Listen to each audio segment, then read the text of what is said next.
Well, welcome to Perspectives Online and on air from WFSU Public Media. I'm Tom Flanigan. So good to have you at the other end of the cybernet right now, and also the radio waves. This program pre-recorded on Thursday, September 17th for playback on Tuesday, September 22nd. Now, we're using the Zoom platform to connect with our guests, and we'll also remind you the show will appear both on WFSU FM and the WFSU Public Media Facebook page. Now, this program is the first in our series of political perspectives in anticipation of the November 3rd general election in Leon County. And over the course of the next few weeks, we're going to be talking with candidates vying for several offices, including 2 Leon County Commission contests, 1 Tallahassee City Commission race, and also a local referendum on a proposed children's council for Leon County. That's all straight ahead. Today's Political Perspectives features the candidates for the Leon County School Superintendent. There is a sitting incumbent and 2 challengers, one who will appear on the ballot, the other who is a qualified write-in candidate, and we'll give each candidate a few minutes to introduce themselves, talk about their background, and also to tell us what they consider to be the unique qualities that make them the preferred person to do the job. And after that, we'll get into some specific issues pertinent to the school district itself. So in advance of the program, we held a random drawing for who would start us off. The name that came up was Keisha Williams, who is the write-in candidate. Ms. Williams, please get us started here. Talk a little bit about your background and how that contributes to your qualifications for the job of Leon School Superintendent. Go ahead, ma'am. Hello, my name is Keisha Washington. It's Washington, not Williams. So. Sorry about that. No problem. I am a write-in candidate. I'm also a native of Tallahassee, Florida. Born and raised here, graduated from Gobby High School. Later on, went to the military where I did 10.5 years. After that, General Dynamics, entered the school system in 2006, where I was PTA, President, SAC, DAC, everything you could think of, which was in Orlando, Florida. During that time, I learned the verbiage. I learned to advocate. I came up to Tallahassee, where we learned to be strong supporters of teachers and students. Also learned the curriculum and also learned how to do class assignments and teaching as well. My credentials might not be heavy as my opponents, but however, I'm very involved and very aware of what goes on in school districts. And I'm very compassionate of what goes on in school districts, which makes me a great candidate. I'm also aware of the budget process. In the military, I was over $1 billion of budget. I was in a predicament to let everyone know are we ready or not to deploy, with over thousands of soldiers, whether it's logistics, whether it's health-wise, we combine together. And I would give briefings to our commander and our battalion sergeant majors on our assignments. In the school system, almost did the same thing, but at a PTA perspective. Also helped out with students in teaching. I'm a mentor as well. Leon County School System won several awards for Volunteer of the Year, also here locally. And I just love what I do. I've been doing it without being paid for it for years. So my heart is there, my passion is there. And I'm Keisha Washington. I would love to be your great superintendent. Thank you, Ms. Washington. I do appreciate that, and please forgive the misidentification. We had also, of course, invited the incumbent in the race, who is Rocky Hanna, the current superintendent of schools for Leon County. At the outset of the program, he has not as yet checked in. If he does, as we go forward, we'll, of course, include him in the conversation as well. But we turn next to get acquainted comments from Dr. Pam Hightower, who is also running for Leon School Superintendent. Ms. Hightower, go right ahead, ma'am. Tell us a bit about yourself and some of your unique qualifications for the job. Thank you. Thank you. First of all, I would like to thank you for giving us this opportunity to get before our citizens in Leon County. As you said, I am Dr. Pam Hightower, and I'm a candidate for Superintendent of Schools because I see the need for change, and I understand how to move this district forward. I want every child, regardless of their circumstances, their zip code, their socioeconomic status, to have a high quality education experience, but an opportunity to have a promising career and a promising future. I have a bachelor's degree in elementary ed and a master's degree in elementary ed. Also a PhD in educational leadership. I have served in various capacities, first as a parent, as a volunteer, as a paraprofessional, as a teacher, a primary specialist, a principal, assistant principal, and a district level administrator, where I served as the McKinney-Vento homeless coordinator and the Title I director for the district. For the last several years, I have been assigned to work with D and F schools. And I've been successful in helping with the help of the teachers and the staff at these schools to turn those schools around.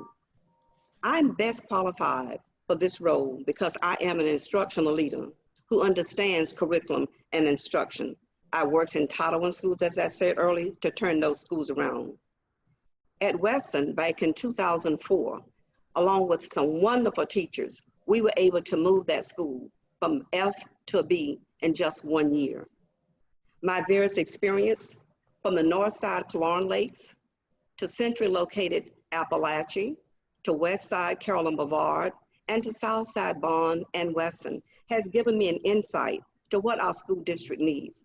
My experience at the district level, and most recently, my boots on the ground in every school that I have worked at.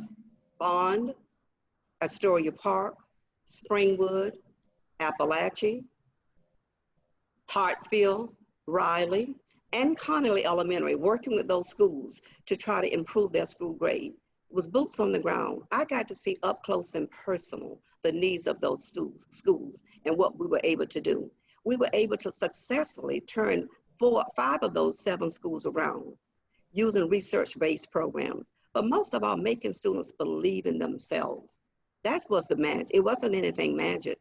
We had the same students at Weston that were there prior to the year when they got the F. But we instilled a sense of pride in those students. We made them believe that they could do it. And they did. They rose to the occasion. As I said, earlier in another interview, one of my favorite quotes is, "No one rises to low expectation." So we have to set the bar high. And that's what I have done in every place that I have been in, is set the bar high for myself, for my staff, and my students. And they have always rose to the occasion. So as an instructional leader, I know that I have the skills to turn this around. As a person who leads with their heart and compassion, I have the compassion to turn this district around.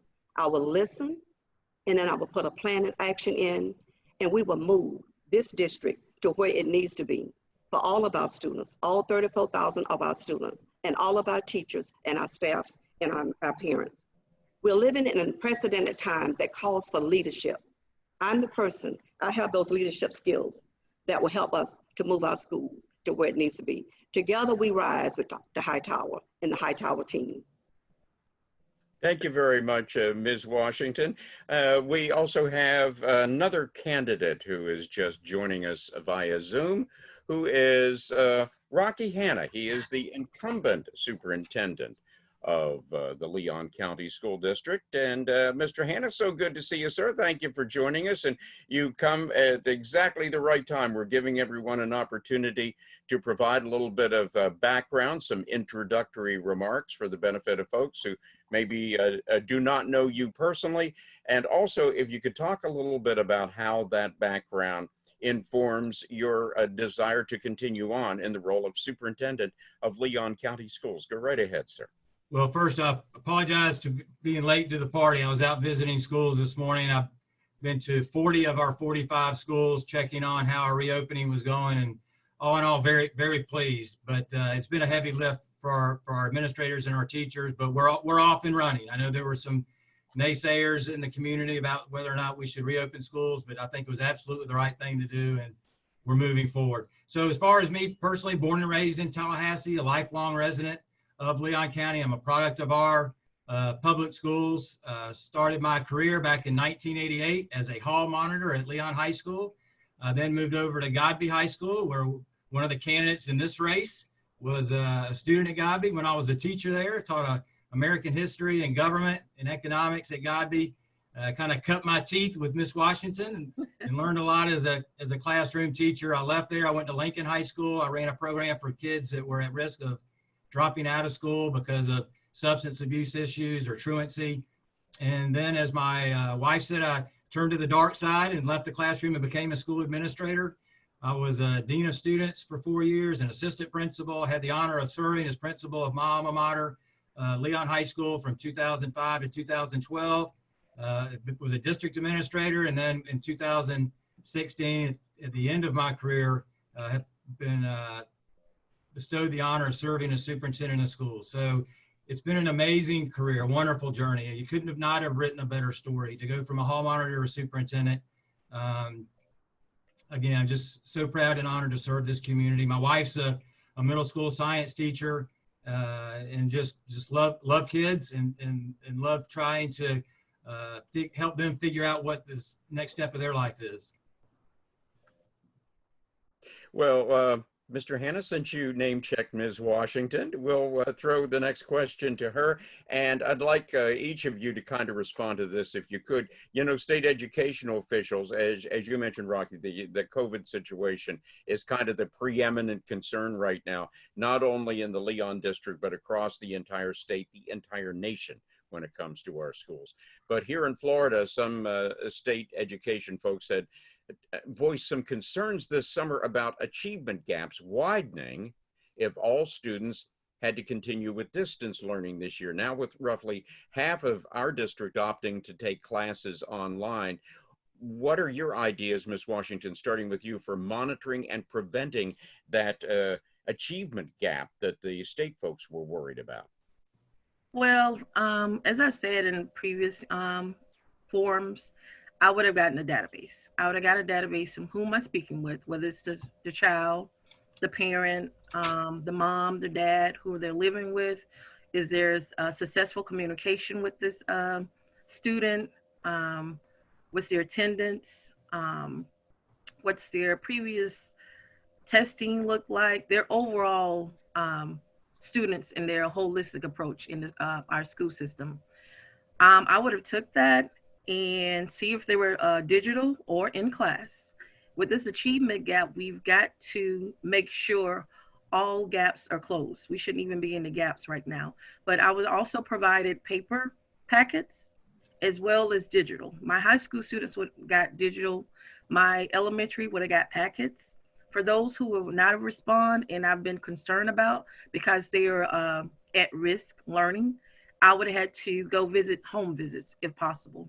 I would have had to got my staff and say, hey, we cannot leave nobody behind. So if must, let's go check out the homes. If we're not, if they're not in attendance, if they're not aware exactly how to put a computer together, if they're not knowledgeable what's going on all overall, because right now we're at a standstill. We are at a standstill. We're at a new foundation in my eyesight, and I would have taken advantage of sort of rerouting things, but also elevating them as well, because we're at a standstill and there's going to be some gaps. There's going to be some people left behind. There's going to be some frustrations as we see already. And there's going to be very emotions come as we've seen already, you know, high emotions. So with saying that, I would have probably did some face-to-face visits as well, whether they're digital or at home.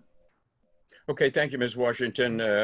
Dr. Hightower, your thoughts there again on addressing that achievement gap, especially since between some of the schools in the more affluent parts of the county and then some of the Title I schools where there was already a problem. Thank you. As you said, the Title I, there were already a problem, and having our students out of school since March has created even more of a gap with our students. First of all, I think we have to assess where the students are. We have to have a formal assessment to know where our students are so we can close those gaps. One of the things that I would have done is sent books home by all of our students. So they would have the textbooks at home as the teacher's teaching, they would have the textbook. I'm understanding from some of our schools did that, not all of our schools, but I think all of our teachers, students need the books at home so they could also keep up with teachers. The other thing I would like to do is also make sure that we're recording the lessons so that our students need the repetition, especially some of our ESC students and our students who are falling behind. If we record those lessons, then parents can go back and look at that at a later time so they can get the repetition, get more and more practice with that.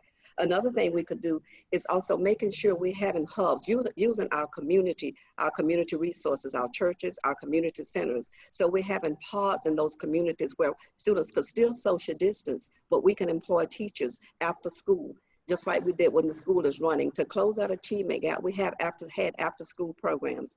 And I'm not sure whether the 21st century program still exists, but as a principal in a Title I school, prior to having the 21st century, we used our federal Title I dollars to have an after school program, a Saturday school. I think because where we are, this is the new normal, we still must provide those opportunities in all of our students to close that achievement gap, whether it's Saturday school, after school, and where teachers can go into the community and have those small, at churches, at the community centers, or even at our own site, at the school site, where they're doing virtual after school program, just like we're doing at school, and working with those small groups of students to make sure we're closing that achievement gap. The one thing that I keep hearing, and I know we've had professional development, that teachers are still not feeling as good as they need to about the curriculum. It's new, as with everything, it's new, but having targeted professional development so that teachers can feel good about the material they're giving our students. So that's another piece that we need to really hone in on. I heard that as late as last night from a teacher who I spoke with. There's still professional development is the key, making sure that our teachers are feeling good about what they're doing, because this was quick and it was new for us.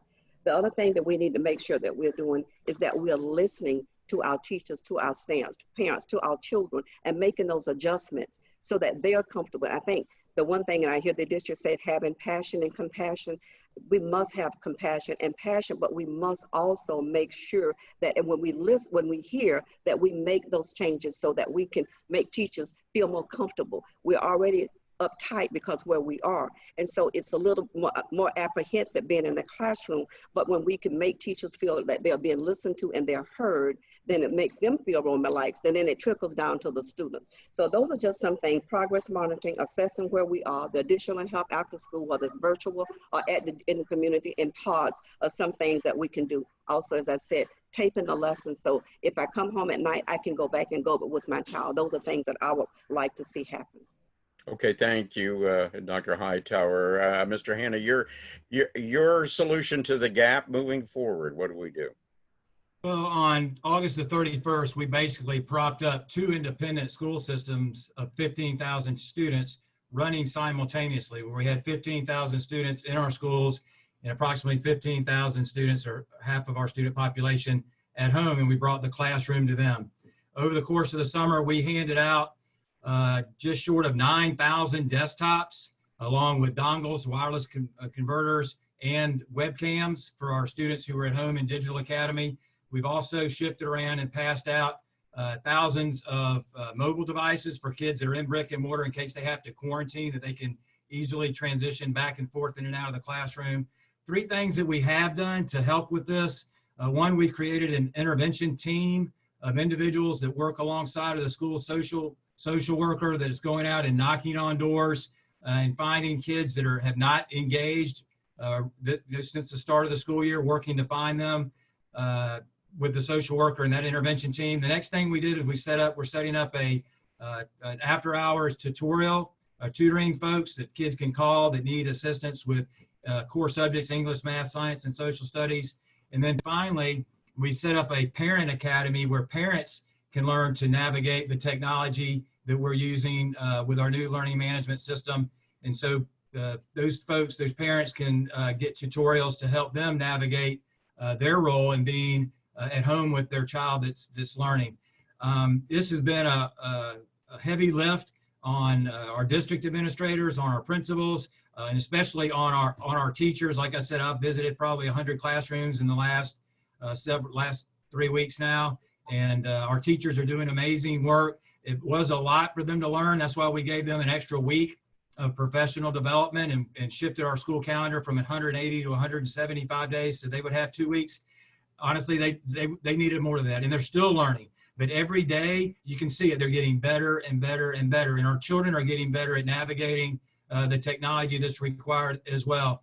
A lot of these teacher lessons are taped, so if a kid cannot be there in real time, they can go back on in a later time and click on and watch the lesson for that school day. But I am concerned we're missing a number of elementary students, especially at our Title I schools. We know this virus has had an adverse impact on the African American community, and there are a lot of people that are fearful, that are scared, that don't feel comfortable going back to school. And that's why we came up with this plan to give parents and families choices. And if you were good in a good place and you felt okay, then by all means, you want your child back in a brick and mortar school. But if you're not, if something's going on, or maybe you have an older relative living at home, we would bring the classroom to them. And we're still working through some of the kinks, but I'm going to be honest with you, Mr. Flanigan, we are positioned in a much better place than even I had expected, given the rapid turnaround time we had from the end of last year. We know our devices are on the way. They're now starting to arrive here in the next several weeks, which is very exciting. But in the meantime, we didn't hold a pity party. We handed out desktops and did the best we could to adjust. And I'm proud of the efforts that we've made. But we're going to continue to use those intervention teams, the after-school tutorials for kids that are needing help, and then those parent academies to ensure our parents are in a good place and can help with their children at home. The three contenders for the Leon County School Superintendent's job, we just heard from the incumbent, Rocky Hanna. The challengers, Keisha Washington and Dr. Pam Hightower, here with us on our political perspectives, both on air and online. Some dates to keep in mind for the upcoming general election in Leon County. Vote by mail ballots will start going out September 24th. To those voters who've requested them. The deadline for voter registration is October 5th.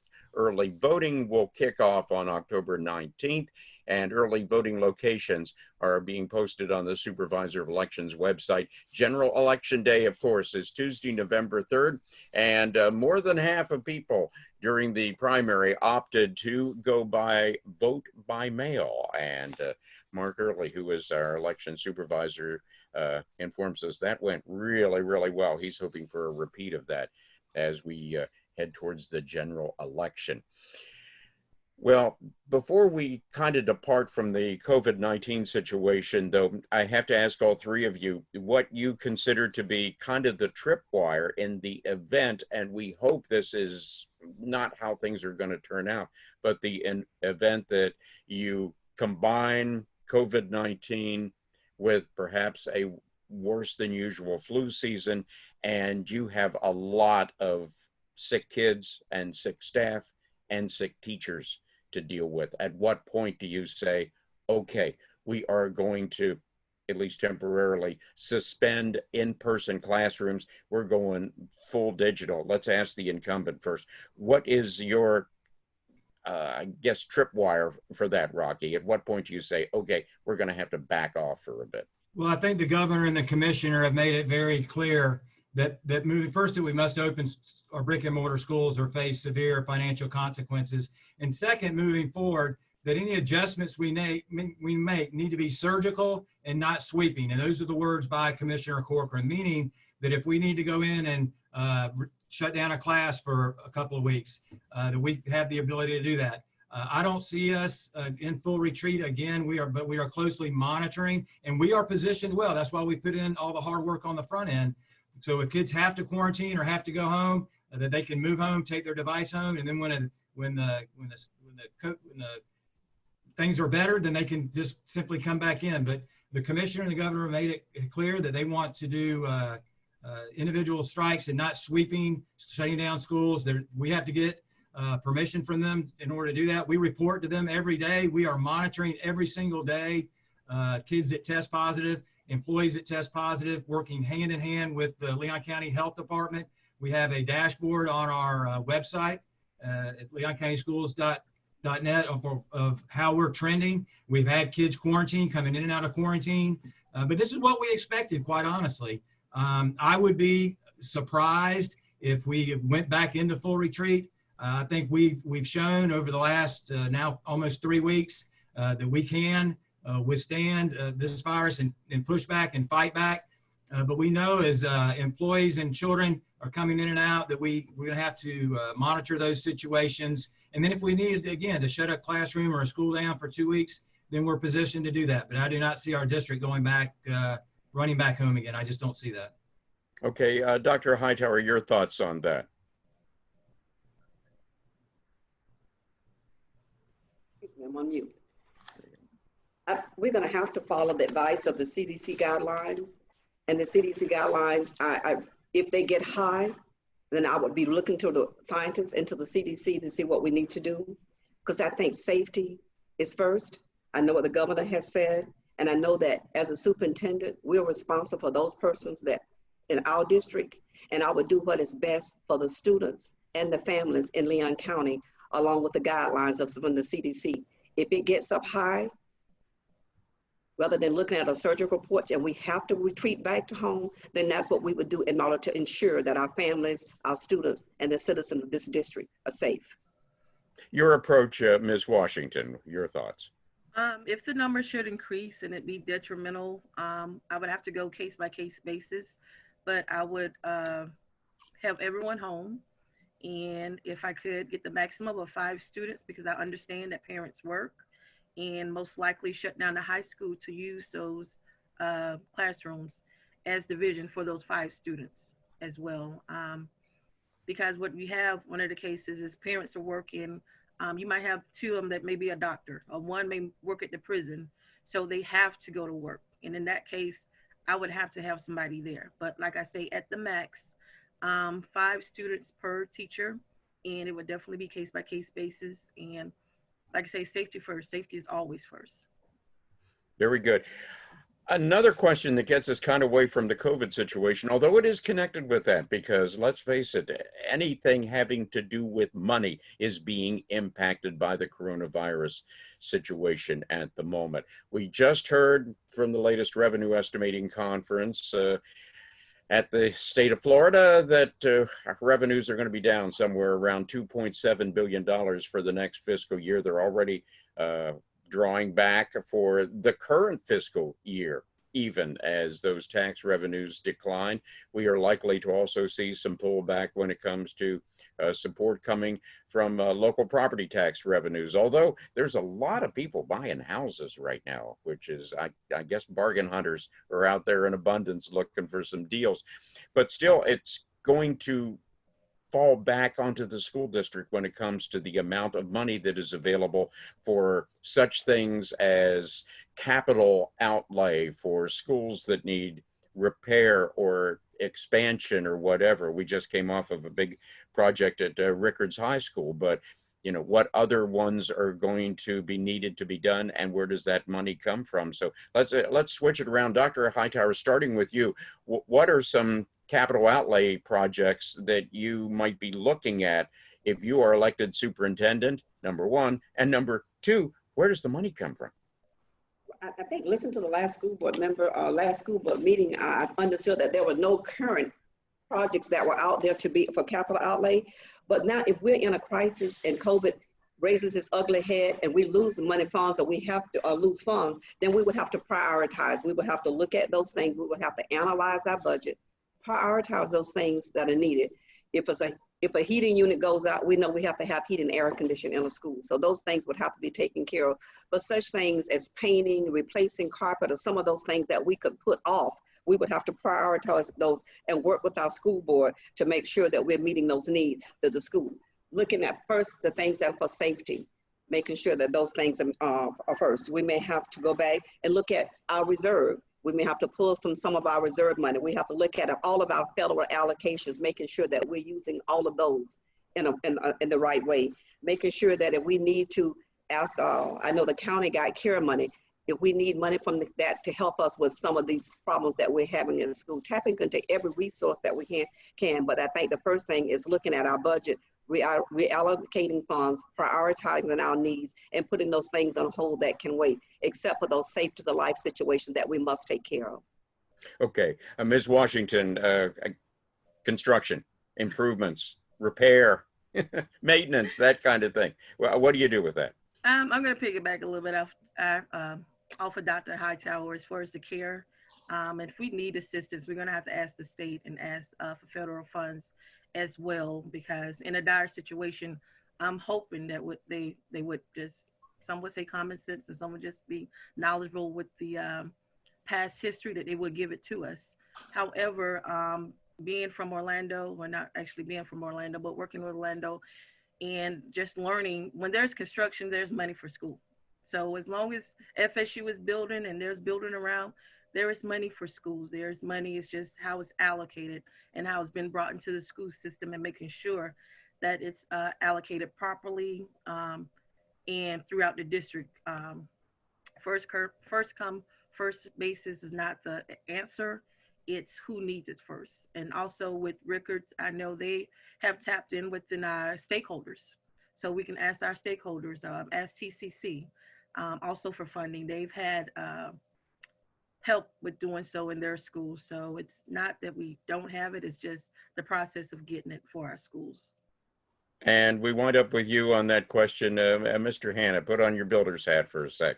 If I might, real quick, going back to the final question, I don't want people to think that we're not following CDC guidelines. We've said that from the very beginning, working with the Department of Health. We are following and abiding by CDC guidelines. So I don't want people to get the misconception that we're not. And we've been adjusting to those guidelines from day one back in last March. To the issue of construction, I am very proud of the work we've done both at Rickards High School and at Fairview Middle School. That was a promise I made to the residents in that part of our community, was to completely transform those campuses, and I'm very proud of the work that we will complete there next summer. If you haven't been by those campuses, I would encourage you to do so. Although I'm a registered Democrat, I'm a lifelong Democrat since I registered to vote many years ago. My fiscal responsibility tendencies lean a little to the right. I'm very fiscally conservative. I'm proud of the fact that we've added $2 million to our emergency reserve. I've reduced capital debt by over $60 million in the last 4 years. So we're in a good position financially to withstand somewhat of a hit financially, because to your point, we know it's coming. We know sales tax revenues are down. We used last April, and when the governor issued the stay-at-home order, as a bottom number. It wasn't as bad as we had predicted. I think we're about $500,000 down for that month. But we know we're going to need to make adjustments. We are going to finish those projects at Rickards and Fairview, and then kind of see what revenues we bring in, because we know not only do we receive LCIF funds, that 1.5 mils, we also have a local half-penny sales tax. We generate about $22 million a year, but we have accounted for a reduction of those funds moving forward, and then we just need to prioritize. But I'm proud of the work we've done at those schools without having to borrow any new money, and then us to be able to reduce capital debt. Right now, unless things really hit the tank, I have a plan in place for Leon County Schools to be completely debt-free by 2028, and so we're on course to do that, notwithstanding just a severe financial collapse. Beyond bricks and mortar, of course, we got bone and blood, especially when it comes to teachers. And ahead of this year, there was some pretty unhappy folks with the local teachers union when they surveyed their members and found that many were afraid to go back into the classroom. Some even threatened to quit. There has been some churn from what we understand. Do we have enough teachers going forward, and how do you recruit new teachers to fill vacant positions when the pipeline coming down from the institutions of higher learning are also a bit problematic? Dr. Hightower, let's throw that to you first, and then we'll go around the bend here. Oh, you'll have to take off mute, please. I just listened to the school board meeting. I know that we've had about 30-some teachers that have resigned or taken leave, which I know has impacted our school district. And then we also, last year, Florida started with 2,000 teachers last year, and I'm sure even more this year with the pandemic that we are facing. What I would do is look at, what I would love to do as a superintendent is start a teacher education program at all of our high schools, so that we start recruiting teachers at an early age, and they graduate from high school with an AA degree and go on to college, and then come back and work in our district. That's one program I would like to put on. That's a long-term program. Right now, we're going to have to go back and look at those persons who are graduating and from our local colleges. We have 3 universities here. We have Flagler, FSU, and FAMU. Those students who are graduating, making sure that we are heavily recruiting those students, because the whole state, the whole country is looking for teachers right now because of the pandemic. So we're going to have to do something heavy to make sure that we're out recruiting those teachers that we have. And then we've got to make sure we retain the ones that we have. That's critical. With the 39 that we've lost, we need to set up training programs across for our teachers to make sure that they're getting the resources, the professional development that they need. Also, salary is another thing that we've got to look at our salaries. How are we going to, I know the governor has given money for the 47.5 at the beginning. I don't know how that's going to be impacted with the other teachers. I listened to the school board and I know that there's a plan in place for that, but that's another thing we've got to look at, because that's at the beginning step. How do we make sure that all of our teachers are compensated for?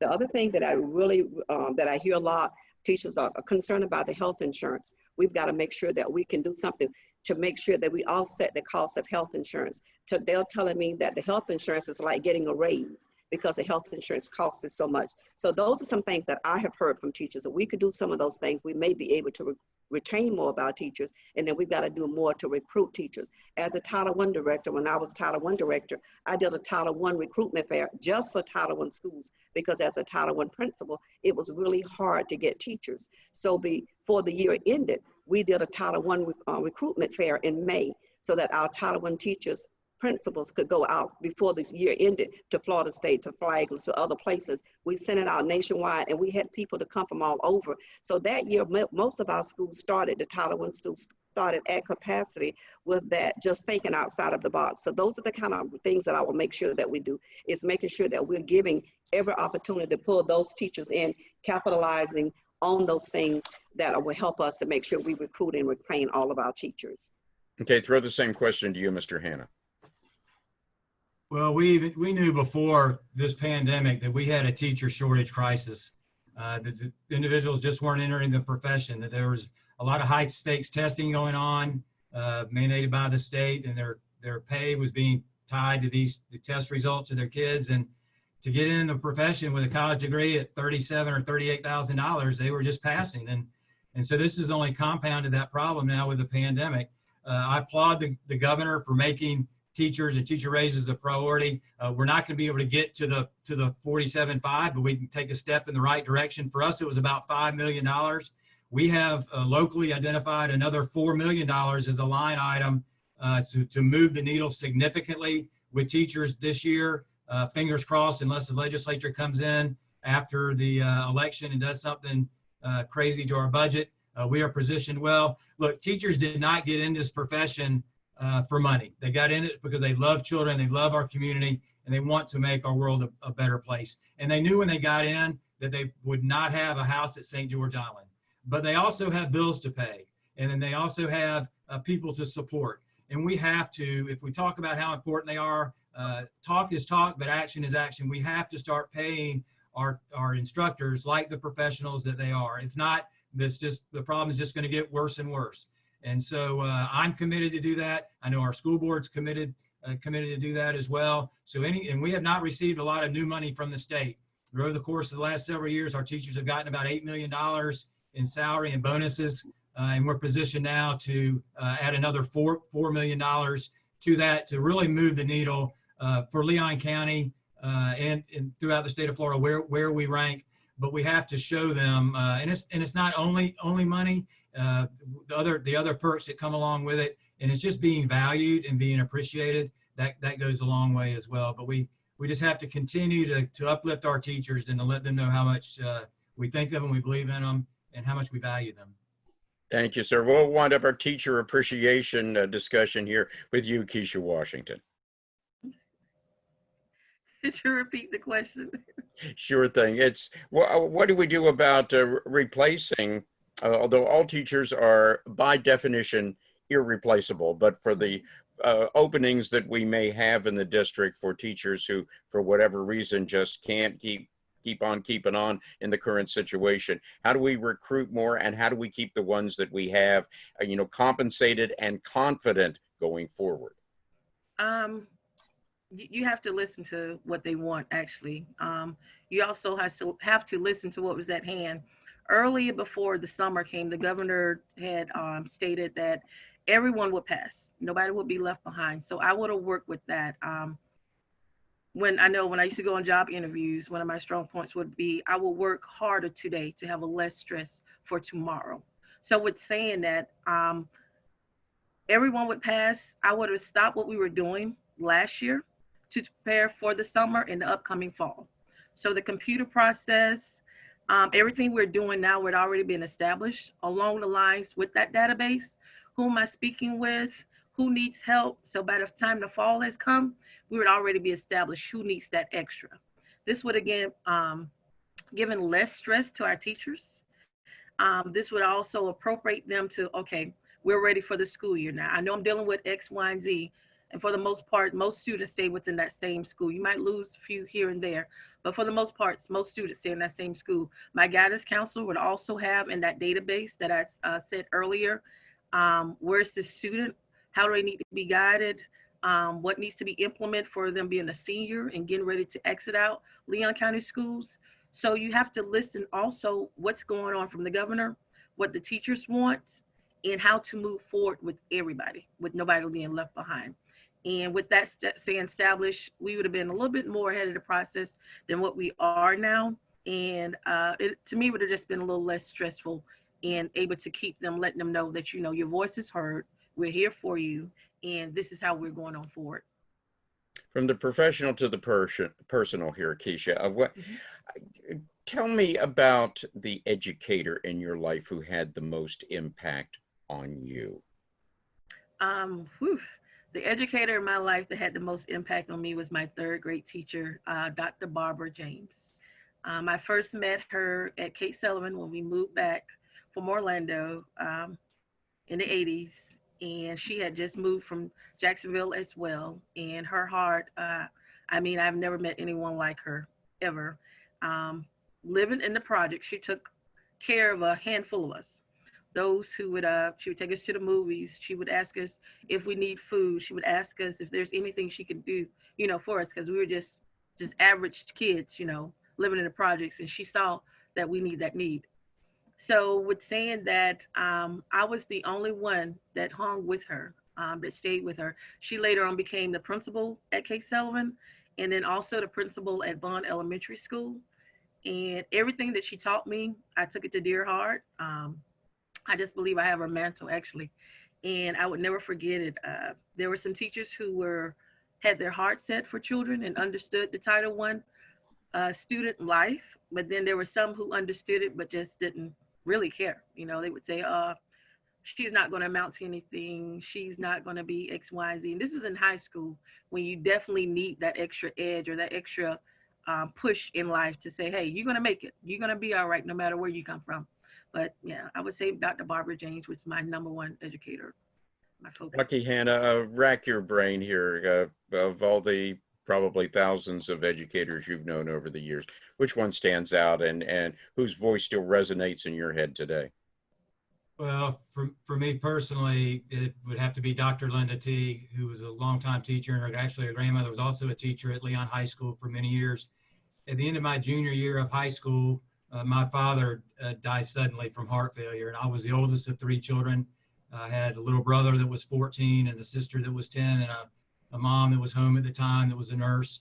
And that had a devastating effect on me. And I didn't know really how to respond as being now the male of the house. So part of me wanted to drop out at 16 and go to work to help support my mother and my little brother and my little sister. And thankfully, Mike Conley and Gene Cox and some folks at Leon convinced me to stay in school. But my senior year, I had a psychology class with Dr. Teague, and she really helped me deal with the grief that I was experiencing at the time. At the sudden, my dad was only 38 years old, and it was a really hard time in my life. And we talk about teachers, and yeah, I know it's important to get kids ready for the standardized testing that comes. And we had standardized testing back then as well, but there's also that human component to teachers, and she helped me through a really difficult time in my life, and it's something I'll never be able to repay her other than to say thank you to her as much as often as I can. But she was a saint. But we have so many teachers like Linda Teague that are in this profession for the right reason, and their love of children. And I'm just so blessed and honored to be a part of this profession. But again, back to our teachers, that's who we're here to support, because they're doing the Lord's work each and every day. Thank you, sir. Dr. Pam, tell us about your favorite. That will be Ms. Naomi Cummings, my first grade teacher in rural Jefferson County. Ms. Cummings made all of us feel special.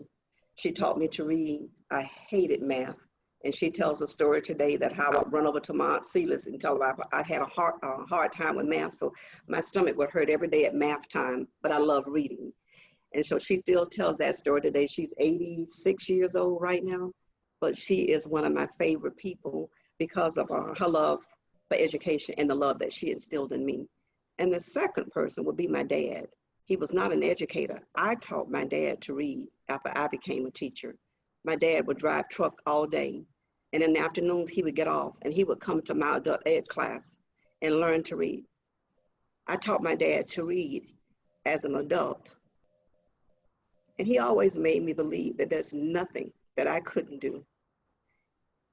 And I feel his presence right now because I know that he's with me and he's instilled in me. He instilled in all of us that the sky's the limit, that anything we put our minds to and worked hard at, we could do it.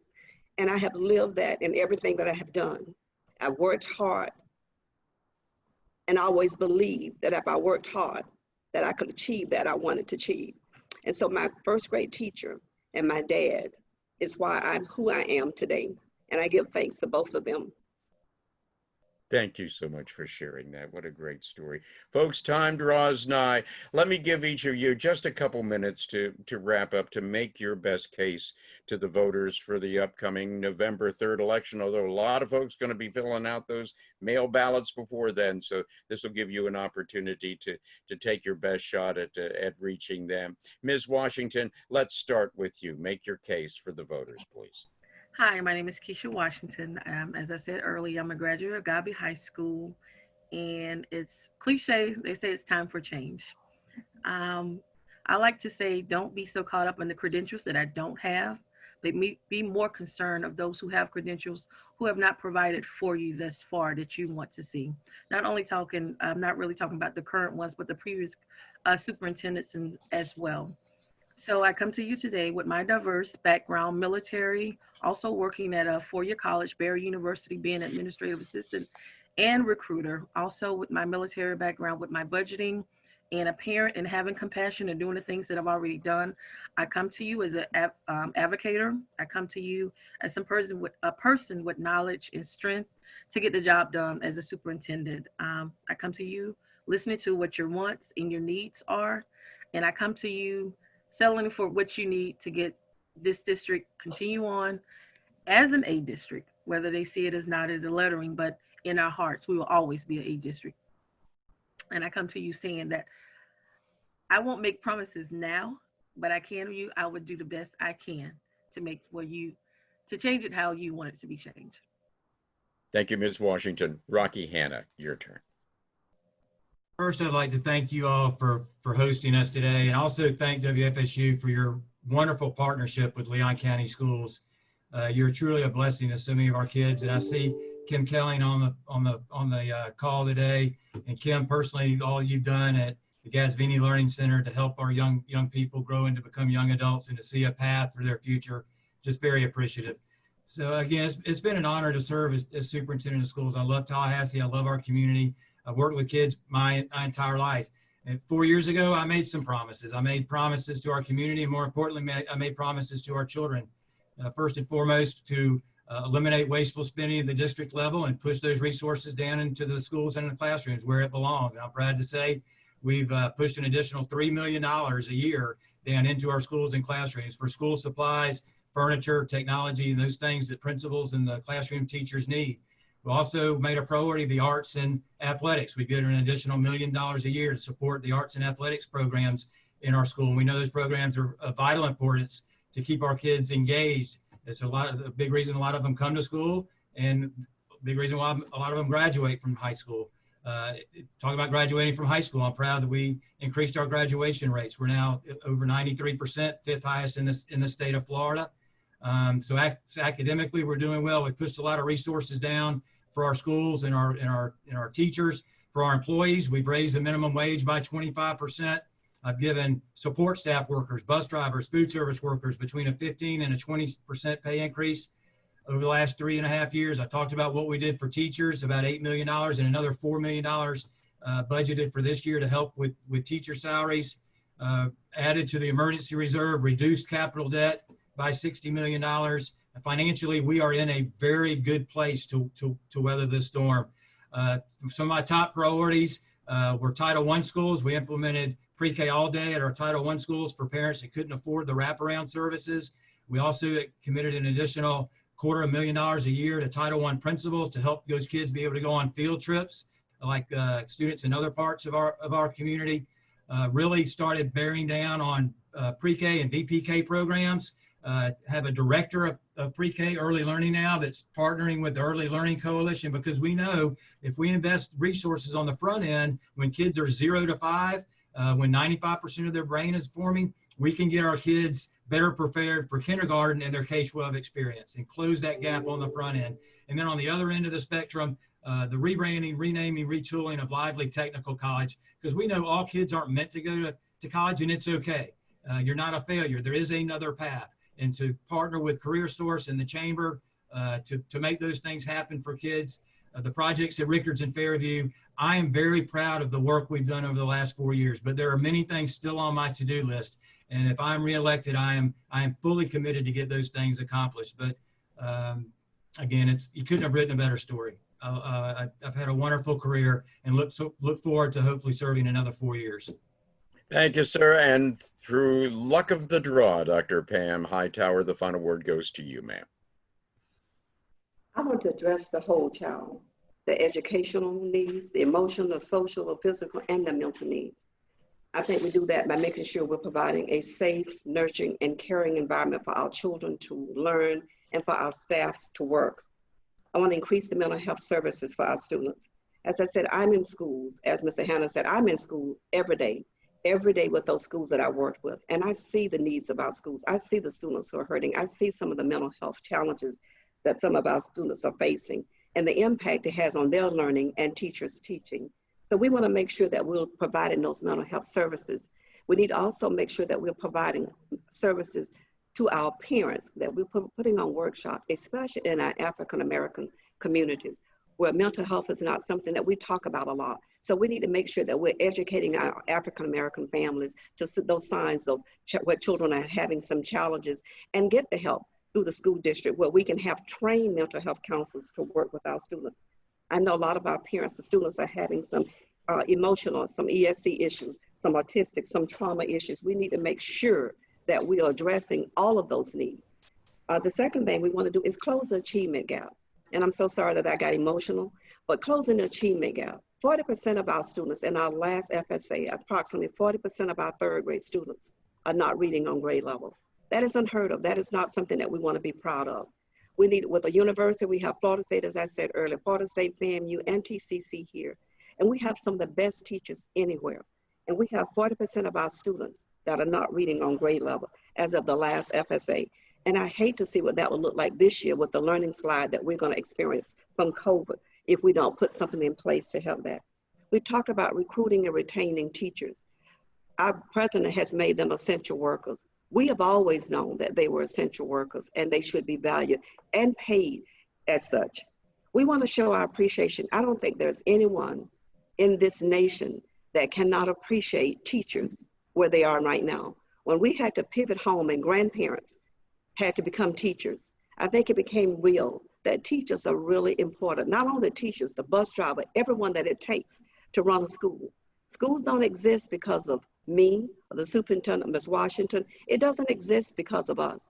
It exists because of the students that we must serve. It is our job to provide a quality education for those students at whatever cost. So schools, and anybody who worked with me will tell you, Dr. Hightower will tell you quick, you're not here because of you. You're here because of the students and the parents who allowed us the opportunity to work with their children. So we need to make sure that we are valuing them, that we're listening to what their needs are and giving them timely feedback and giving the response that we can in a timely manner. The other thing that we want to make sure that we're looking at is giving an instructional leadership capacity. That means professional development so that our teachers can improve their craft, that we're providing those opportunities for them in a time. I know with the COVID, we're all having to do things with Zoom now. But if that's the new norm, that we just make sure that we're giving them the most targeted professional development that we can possibly give. And the next thing, we talked about the graduation rate. I looked at the last graduation rate. It is 97%, but our traditional graduation rate, students are going through getting the 24 credits, is at 59%, which I think is greatly impacting a lot of other issues that our students are having. I think the crime rate, they can't read. So all of those things are impacted when our students can't read and they're not successful. With a 59% graduation rate, I don't think that can be something we can be proud of, though it may be high because of the other. And I was a Title I director, so I understand some of those alternative pathways that we're using. But I want to increase, as the superintendent said, we have Lively, which is an excellent program. Everyone is not going to college, but there's a career path. We didn't make sure that we're utilizing that. As a principal of a Title I school, I had a young lady at my school who was very bright. I went to her high school graduation on Thursday at Ricketts, and I was invited to her graduation from TCC. She got her AA on Saturday, her high school diploma on Thursday. We didn't make sure that we are sending more students who are capable of that track and getting on track with that. Early learning, we got to start at the ground. It doesn't start from the high school and move down. It starts from early learning. We must expand the pre-K program. We have empty classrooms at several of our schools and at Weston. So we need to make sure that we're utilizing those classrooms and starting with early intervention for all of our students. And the next thing we want to do is make sure that we're having family engagement, that we're looking at informing our parents. Informed parents will be there to support you. And it doesn't mean that they have to be at PTO meeting every time the door opens. My dad, as I said, was a truck driver. My mom was a maid. She couldn't go to PTO meetings. My dad couldn't come to PTO meetings, but they made sure that we went to school every day ready to learn. Our homework was ready. And if there was a problem at school and someone got in touch with mom or my dad, then it was taken care of. So sometimes they can't come, but they can be there to support us in other ways. So we just need to make sure that we're engaging our family and our community. And finally, we need to make sure that we're having open and timely communication with all of our stakeholders to make sure that if there's a concern, that we get back with them in a timely manner, that we'll go listen, making sure that they understand that we're listening to what they're saying. I believe that every child in this district can learn. I have a plan that is going to take our district and move us forward. I think with the compassion, with patience, we're going to get through this. This is not going to last always. But on the other end, because I decided to run for superintendent for all of those reasons, it wasn't because of the COVID, it's because of all the reasons that I aforementioned. So though we're going to get back to those times. So we need a leader who is compassionate, who is an instruction leader, who understands curriculum and instruction, and will be there to make sure that our students move forward. So let's join Hightower. Let's join Team Hightower, Hope, helping others produce education. That means that we're going to use everyone in this community. It will take a village, and together we will all rise high. Thank you, Pam Hightower. Thank you, Keisha Washington, and thank you, Rocky Hanna, for being part of our first political perspectives in the run-up to the November 3rd general election. Perspectives produced by WFSU Public Media in Tallahassee.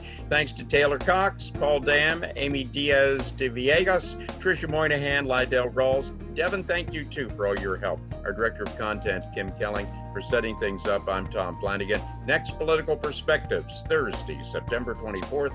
We'll focus on the Leon County Commission at Large Group 1 contest. We invite you to join us then for another Political Perspectives from WFSU Public Media. Take care.